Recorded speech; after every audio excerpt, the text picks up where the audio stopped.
Let's talk about something no homeowner ever wants to face: water damage. It can feel like a complete nightmare, an absolute crisis that just spirals out of control. But what if I told you there's a way to take that control back? In this explainer, we are going to break down exactly how you can manage the disaster, from those first heart-pounding moments all the way to the final fix. So picture this. You walk in the door and you hear it, that dreaded sound of running water where it shouldn't be. Then you see it, a puddle on the floor that's getting bigger by the second. That's the moment, right? Panic starts to kick in. But what you do in the next few minutes, and especially in the next couple of days, can literally change everything. The reason those first moments are so incredibly important isn't just because of the water itself, it's the speed. What starts out as a simple little leak can escalate into a massive structural problem way faster than you'd ever imagine. Now, water can get in from just about anywhere. We tend to think of the big, dramatic events like major storms, but honestly, it's often the things hiding inside our own walls that end up betraying us. A pipe that bursts in a deep freeze, a washing machine hose that finally gives out, or even something as simple as a clogged AC line can unleash a shocking amount of water into your home. And this is absolutely crucial to understand. The puddle you actually see on the floor, that's just the tip of the iceberg. Water is, well, it's sneaky. It works its way into the cavities of your walls, gets under your subfloor, and soaks into your insulation, creating these hidden pockets of moisture that become the perfect breeding ground for much, much bigger problems. The damage happens so fast. I mean, we're talking within minutes. Materials like drywall and wood are already drinking up that water. Within just a few hours, the drywall is swelling up, and your wood furniture can actually start to buckle. But here's the real kicker: that window between 24 and 48 hours. That's when mold gets its foothold, and the problem goes from bad to seriously hazardous. And that brings us to what is, without a doubt, the most important time frame in this whole ordeal: the first 40 hours. Seriously, the actions you take in these first 2 days will directly decide the cost, the time, and the overall success of the entire restoration project. Okay, so what do you do? First things first, if it's safe to do so, stop the water. Find that main shutoff valve and turn it. Second, and this is completely non-negotiable, kill the power to any wet areas at the breaker box. Water and electricity are a lethal combination. Then, get what you can move to a dry spot, pull out your phone and document everything: photos, videos, you name it, for your insurance claim. And then, you make the single most important call you can make to a certified restoration professional. So why the crazy rush? Well, the clock is ticking, and it's ticking loudly. After just 24 hours, even perfectly clean water from a supply line can start getting contaminated with bacteria from all the materials it's soaking into. The risk of mold isn't just starting, it's hitting the accelerator. It all really boils down to this: acting fast isn't just about cleaning up the mess.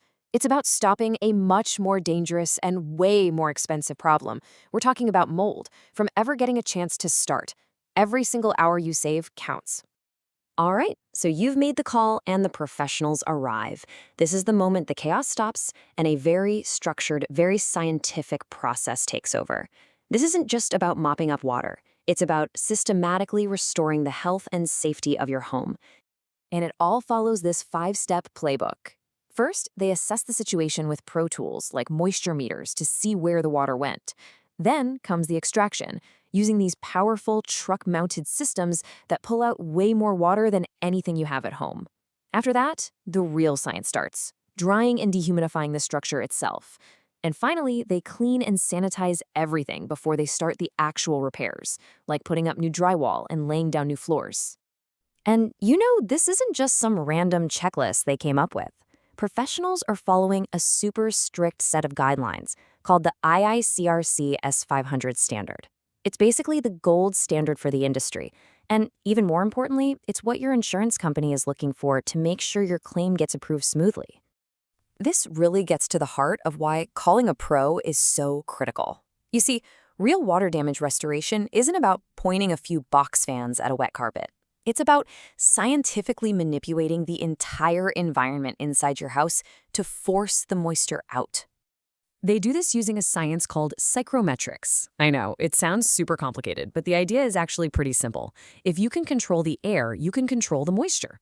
The pros create this super dry environment that literally pulls the water molecules right out of your walls and floors. It's like tricking the water into leaving. And that's the night and day difference. A DIY approach with fans might make the surface feel dry, but it almost always traps that hidden moisture deep inside, which just leads to rot and mold down the road. The professional approach uses that vapor pressure difference to make sure the building is bone dry all the way through. Another thing the pros do is figure out what kind of water they're dealing with, because trust me, not all water is the same. Category 1 is clean water, like from a supply line. Category 2 is gray water. It has some contaminants, maybe from a washing machine. And then there's Category 3, black water. Think sewage or flood water. It's seriously contaminated. Each category needs totally different safety protocols and cleaning methods. So, the cleanup is done, the repairs are finished. Now what? How do you make sure you never, ever have to go through this again? Well, the final step is shifting from reacting to a crisis to actively preventing one by fortifying your home. And the good news is, a lot of this comes down to really simple but powerful home maintenance. Know where your main water shutoff is before you ever need it. Spend a few bucks to replace those washing machine hoses every 5 years. Keep your gutters clean. These small things can literally save you from a 5-figure repair bill. At the end of the day, it all comes down to this. Water damage feels like an absolute disaster, but it doesn't have to be. With the right knowledge and a solid plan for quick action, you can transform what feels like a catastrophe into a totally manageable process. So I'll just leave you with this one final question to think about. Do you know right now where your water shutoff valve is? Are the hoses on your washing machine more than a few years old? In other words, is your home really ready? Because being prepared is the best defense you'll ever have.